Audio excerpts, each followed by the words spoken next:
Hello everyone, good morning. तो I hope इससे पहले वाला वीडियो आपने देखा होगा जिसमें हमने आपका क्लास 9th का चैप्टर 2 जो कि पॉलिनॉमियल्स था वो खत्म किया था। ठीक है, तो अगर आपको इस चैप्टर में कुछ भी डाउट हो तो प्लीज़ आप कमेंट करके बताइएगा ताकि मैं उसे और अच्छे से एक्सप्लेन कर सकूँ। ठीक है, तो चलिए स्टार्ट करते हैं आपका नेक्स्ट चैप्टर जो कि है कोऑर्डिनेट ज्योमेट्री।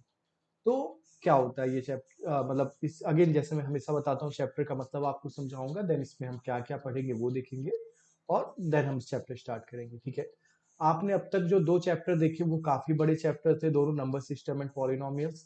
ये चैप्टर छोटे हैं और इसके बाद सारे ही आपके लगभग छोटे ही हैं, उतने बड़े शायद ही कोई चैप्टर हो। ठीक है, तो ये काफी छोटा चैप्टर है और काफी आसान भी है क्योंकि अभी इसमें आप बेसिक चीजें ही दी हैं, 10th में आप मेजर चीजें पढ़ोगे। ठीक है, तो कोऑर्डिनेट ज्योमेट्री होता क्या है? देखो, अब तक ज्योमेट्री मतलब हम क्या समझते थे? लाइन बनाना है, एंगल बनाना है, सर्कल बनाना है, कोई शेप बनाना है, यही सब हम चीजें ज्योमेट्री मतलब समझते थे, राइट?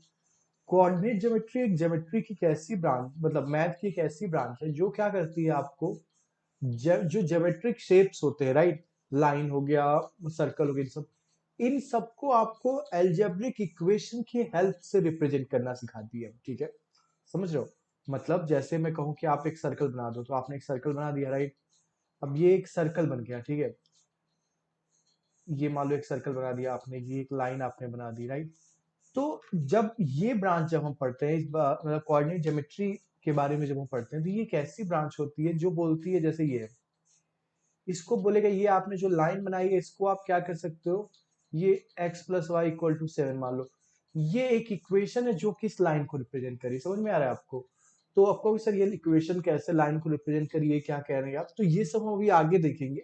बट अभी के लिए आप जब कोऑर्डिनेट ज्योमेट्री होता क्या है, जो हमको क्या करता है, ज्योमेट्रिक शेप्स को एल्जेब्रिक इक्वेशन की हेल्प से रिप्रेजेंट करना सिखा देता है। ठीक है, आई होप यहाँ तक आपको समझ आया होगा। ठीक है, तो कोऑर्डिनेट ज्योमेट्री होता क्या है, आपकी मैथ की ब्रांच है जिसमें हम लोग क्या करते हैं, ज्योमेट्रिक शेप को एल्जेब्रिक इक्वेशन की हेल्प से रिप्रेजेंट करते हैं। ठीक है, जैसे मैंने ये एक इक्वेशन लिख दिया, तो ये इक्वेशन लाइन को रिप्रेजेंट करती है। कैसे करती है, क्यों करती है, वो जब हम आपके कोर्स में आएगा, इस साल तो वैसे नहीं है खैर, बट जब आपके आएगा तो आप अगले साल इसको समझ लोगे। ठीक है, कि जैसे ये आपकी क्या होगी, ये लाइन की इक्वेशन है, ऐसे ही सर्किल की भी कुछ इक्वेशन होती है, ऐसे ही कि आपका क्या कहते हैं, मतलब और भी जो शेप्स आपके होते हैं उनकी भी इक्वेशंस होती है, आप उससे रिलेट कर सकते हो। ठीक है, चलिए आगे बढ़ते हैं। इस चैप्टर में हमें क्या क्या पढ़ना है? ठीक है, कोऑर्डिनेट ज्योमेट्री अगर आप कोई पूछेगा तो आई होप आप उसको मतलब समझा पाओगे। ठीक है, तो चलिए इस चैप्टर में हमें क्या क्या पढ़ना है। तो सबसे पहले हमें पढ़ना है कि किसी भी ऑब्जेक्ट की पोजीशन को डिस्क्राइब करना, कि कैसे करें। तो सर ये क्या आप बता रहे हो? देखो मैं बताता हूँ, जैसे बचपन में आप लोग को याद होगा, जब हम बहुत छोटे थे तो हमसे कोई, मतलब हमारा फ्रेंड होता था, मान लो जब आप नर्सरी एलकेजी या यूकेजी में होते थे, बहुत छोटे जब थे, तो जब आपके फ्रेंड्स आपसे पूछते थे, होता था ना कि ये वो आपके घर कभी आने वाले हैं, तो आपको याद है कभी आप उनको अपने घर का पता कैसे बताते थे? ऐसे बताते थे, ये देखो ये स्कूल है हमारा, ठीक है, यहाँ से निकलोगे सीधे जाओगे 3 घर छोड़ के, यहाँ से टर्न लोगे, फिर यहाँ से 2 घर के बाद राइट टर्न लोगे, यहाँ पे मेरा घर आएगा। कुछ याद आ रहा है? आई होप ऐसे ही कुछ आप अपने फ्रेंड्स वगैरह को अपना घर हम लोग ऐसे ही ड्राइंग बना के उसको दे देते थे, फिर वो उसी के बेसिस पे आता था। ठीक है, तो ये आप क्या कर रहे हो, एक पोजीशन ही तो बता रहे हो किसी चीज की, राइट? तो यही हम देखेंगे। उस टाइम ध्यान नहीं दिया, बताओ कोऑर्डिनेट ज्योमेट्री आपको उस टाइम भी आती थी, बट उस टाइम आपने इस पे ध्यान नहीं दिया। ठीक है, तो अब हम यही देखेंगे कि पोजीशन कैसे बताया जाए और ये क्यों इंपॉर्टेंट है। पूरा का पूरा गूगल मैप आपका जो आजकल आप यूज करते हो, जिसके थ्रू आप कहीं पर भी पहुंच जाते हो, वो सब इसी पे डिपेंडेंट है, इसी की हेल्प से आप बता पाते हो। देन हाँ, मेरी आवाज आई हो पा रही होगी आपको। देन क्या कहते हो, एक सेकेंड दीजिएगा। हाँ, तो देन पूरा जैसे आजकल प्लैनेट्स की पोजीशन वगैरह लोग बताते हैं, वो भी पूरा का पूरा इन्हीं सब पे पोजीशन बताने पे ही कैसे बता पाते हैं वो लोग, तो ये सब चीजें हम थोड़ा सा आगे देखेंगे। ठीक है, नेक्स्ट हमें जो इस चैप्टर में पढ़ना है वो है आपका कार्टेशियन सिस्टम क्या होता है, तो वो हम देखेंगे क्या होता है, उसकी क्यों नीड है हमें, मतलब क्या जरूरत है, ये सारी चीजें देखेंगे। और फिर कार्टेशियन सिस्टम या कार्टेशियन प्लेन में किसी पॉइंट को कैसे लोकेट करते हैं वो चीजें हम देखेंगे। तो बहुत छोटा चैप्टर, आपको देख के भी लग रहा होगा बहुत सारी चीजें नहीं है इस चैप्टर में, छोटा सा चैप्टर है, हम लोग वही जल्द से जल्द पढ़ेंगे। और ये एक दो या मोस्टली 3 वीडियो में आपका चैप्टर पूरा पूरा खत्म हो जाएगा। ठीक है, चलिए आगे बढ़ते हैं।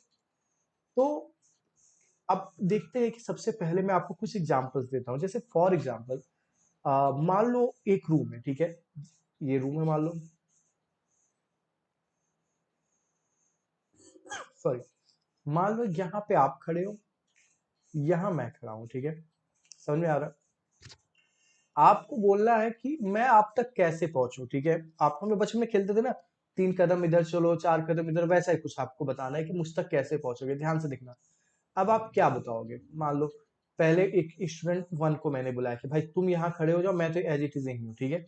उससे मैंने बोला भाई तुम बताओ कि मैं कैसे तुम्हारे तक पहुंच सकता, तो वो बोलेगा सर 4 कदम चलिए मेरे तक पहुंच जाएंगे। मैंने कहा ठीक है पक्का पहुंच जाऊंगा, वो बोलेगा हाँ सर पक्का पहुंच जाएंगे। मैंने कहा चलो अच्छा तुम अब जाओ, अब मैं 4 कदम चल के देखता हूँ मैं यहाँ तक आ पाता हूँ। वो तो चला गया बोल के। अब मैं क्या किया, मैंने 1 कदम चला, 2 कदम चला, 3 कदम चला, 4, मैं तो यहाँ पहुंच गया। कहेगा अरे सर आप गलत चले गए, उधर थोड़ी जाना था, इधर। मैंने कहा ये उधर इधर क्या हुआ, तुमसे तो ये बोला गया था ना कि तुम जो बोलोगे मैं वही करूंगा, राइट। तुमने बोला 4 कदम, मैं 4 कदम चल गया, तुमने ये थोड़ी बोला कि इधर जाना है कि उधर जाना है, राइट। ये इसका गलत हो गया, ठीक है। ये समझ में आया? मतलब इसने कितनी इंफॉर्मेशन दी थी, एक इंफॉर्मेशन, क्या चीज, 4 कदम। इसके अलावा इसने कोई इंफॉर्मेशन नहीं दी, जिस वजह से मैं उस तक नहीं पहुंच पाया, ठीक है। दूसरा स्टूडेंट आया, वो बोला सर आप 3 कदम ऊपर चलिए और फिर वहां से 4 कदम लेफ्ट। तो मैंने कहा अच्छा पक्का, इस और कुछ बाद में ये नहीं ना बोलोगे कि सर थोड़ा ये भी कदम, मैंने कहा, उसने कहा नहीं चला गया। तो मैं क्या किया, 3 कदम चला, 1 कदम, 2 कदम, 3 कदम, फिर यहां से लेफ्ट मुड़ के 4 कदम, 1 कदम, 2 कदम, 3 कदम, 4। तो देखो ये इसने आपको कितनी इंफॉर्मेशन दी, 2 इंफॉर्मेशन, ठीक है, कि आपको सीधे कितना जाना है और फिर लेफ्ट कितना मुड़ना है, राइट। तो मैं उसकी जगह पे सही सही पहुंच गया। यहाँ तक आई होप आपको समझ आ रहा होगा। तीसरा स्टूडेंट आया, वो बोलेगा सर टेढ़ा आ जाइए मेरे तरफ। टेढ़े की क्या डेफिनेशन होती है, या तो आप बहुत ही स्पेसिफिक होके बोलो कि 30 डिग्री, 40 डिग्री, ऐसे कुछ बोलो, राइट, तो भी मैं पहुंच, बट स्टिल उस केस में भी आपको 2 चीजें तो बतानी पड़ेगी, राइट, कि 30 डिग्री पे 5 कदम, तो 1 डिग्री और एक 5 कदम, तो 2 इंफॉर्मेशन आपकी हमेशा लगेगी, राइट। तो मतलब एक रूम में किसी भी चीज को लोकेट करने के लिए 2 लोगों, क्यों मैं आपसे बोलूं, अब मालूम मैं ब्लाइंड हूँ, ठीक है, मुझे चीजें दिख नहीं रही हैं, तो मेरी मम्मी ने बोला कि वहां पे एक टेबल है, वहां पे आप ले जाइए सामान रख दीजिए। अब वो मुझे क्या बताएगी कि भाई पहले 4 कदम सीधे जाना, फिर राइट 2 कदम जाके टेबल मिल जाएगा। तो जो लोग ऐसे होते हैं वो लोग ये सब चीजें बहुत ध्यान रखते हैं। तो इन्हीं सब के बेसिस पे उन्हें सब पता रहता है कि कहाँ क्या है कैसे है, ठीक है। खैर, तो कहने का मतलब ये है, एक रूम में अगर आपको कुछ लोकेट करना पड़ रहा है तो आपको 2 इंफॉर्मेशन की जरूरत पड़ी, ठीक है। यहाँ तक आई होप आपको समझ आया होगा। एक और एग्जांपल लेते हैं।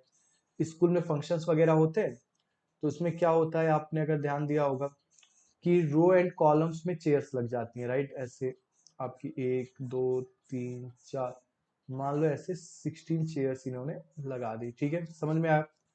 अब मान लो प्रिंसिपल आपके आए बैठने, तो अब भाई सबकी फिक्स होती है, राइट, ऐसा नहीं होता है कि कोई कहीं पे भी बैठ जाए, वरना पता चला यहाँ सारे बच्चे ही बैठ गए, प्रिंसिपल को लास्ट सीट पे बैठना पड़ा, ऐसा नहीं होता है ना।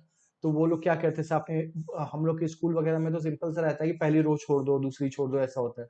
बट आपने अगर अवार्ड फंक्शंस वगैरह देखा होगा कुछ, मतलब मूवीज का या वैसे भी जो अवार्ड फंक्शंस होते हैं, तो उसमें आप देखोगे तो चेयर पे नाम भी लिखा रहता है, मतलब कि किसकी सीट है, राइट। तो अब वो लोग कैसे, अब जैसे मैं, मुझे बैठना है, तो आप मुझसे क्या बोलोगे कि सर आप दूसरे सीट पे बैठ जाइए। एक ने ये बोला, मैं कहा भाई दूसरा तो ये भी है, ये भी है, ये भी है, ये भी है, किस दूसरे पे, राइट। तो वो कहेगा नहीं नहीं सर दूसरे रो के चौथी सीट, ऐसा कुछ उसने बोल दिया मान लो, तो दूसरा रो को तो मतलब ये इसने स्पेसिफिक ये बताया, ठीक है, समझ में आ रही मेरी बात।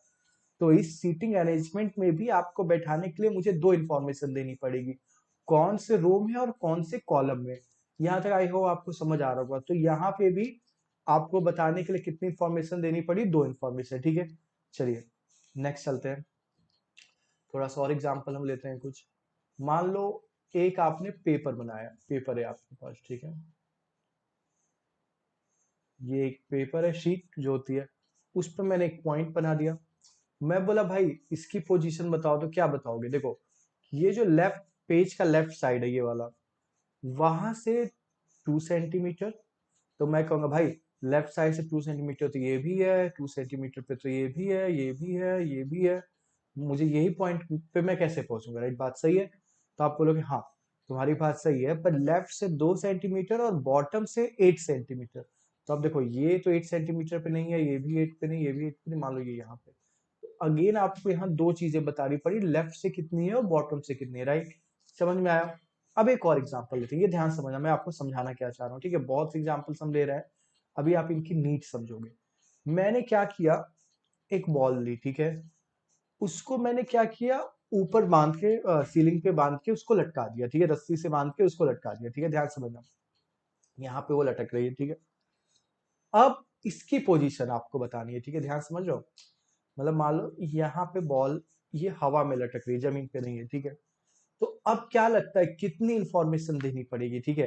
पहले आप बताओगे कि रूम लेफ्ट वाले दीवार से 2 कदम, चलो यहाँ आ गए, यहाँ कहीं पे भी आ सकते हैं। फिर बोलोगे कि जमीन मतलब इधर वाले दीवार से 8 कदम, तो यहाँ आ गए। पर अभी भी बॉल नहीं मिली, क्योंकि बॉल जमीन पे थोड़ी है, अब बॉल तो ऊपर है हवा में। अब बोलोगे यहाँ से 2 सेंटीमीटर और ऊपर, मतलब जितना जमीन से ऊपर होगी, राइट। तो मतलब आपने देखा, जब मैं पूरे 3D रूम की बात कर रहा हूं, अभी तक क्या मैं बता रहा था, जब रूम में कोई खड़ा है या प्ले वो टेबल था, वो सब जमीन पे रखे हुए थे, राइट। तो आपको हाइट वगैरह का अंदाजा नहीं लगाना, जैसे भाई मेरे तक आपको पहुंचना था ऊपर वाले एग्जाम्पल में, तो उसमें ये थोड़ी था कि आपको कहाँ तक पहुंचना है, राइट। तो वहां आप दो चीजों से बता रहे थे, बट ये जब पूरा 3D इन्वॉल्व हो गया, तो आपको बताने के लिए कितनी चीजों की जरूरत पड़ी, 3 चीजों की, राइट। तो इस वजह से कहा जाता है कि जब थ्री, इसीलिए ये जो होता है आपका 3D हो जाता है। तो 3D में आपकी लेंथ, ब्रेथ और हाइट 3 चीजें होती है, तो आपको तीनों चीजें बतानी पड़ती हैं, 3 पोजीशंस बतानी पड़ती है, तब जाके आप एग्जैक्ट उस पॉइंट के लोकेशन पर पहुंच पाओगे। हम अब तक जो डिस्कस कर रहे थे उनको कहते हैं 2D, मतलब आप समझो प्लेन की बात है। देखिए ये पेपर था, अब ये पेपर पे ही तो चीजें थी, तो ये 2D हो गया। रूम था, रूम की मतलब फ्लोर पे ही सब कुछ था, तो वो भी 2D हो गया, ठीक है। तो आई होप आपको इससे ये सब समझ आया होगा कि अगर हम 2D चीजों की बात करते हैं, तो हमें दो इंफॉर्मेशन चाहिए किसी भी चीज तक पहुंचने के लिए, या दूसरी लैंग्वेज में कहो उसको लोकेट करने के लिए, ठीक है। आई होप आपको समझ आ रहा होगा, ठीक है। चलिए, तो ये हमने जो यहाँ तक पढ़ा, हमने ये पढ़ा कि ये चैप्टर क्या है हमारा, इस चैप्टर में हमें क्या क्या चीजें पढ़ना है, और किसी को कैसे हम लोग क्या करते हैं, लोकेट करते हैं, ठीक है। तो आई होप यहाँ तक आपको समझ आया होगा।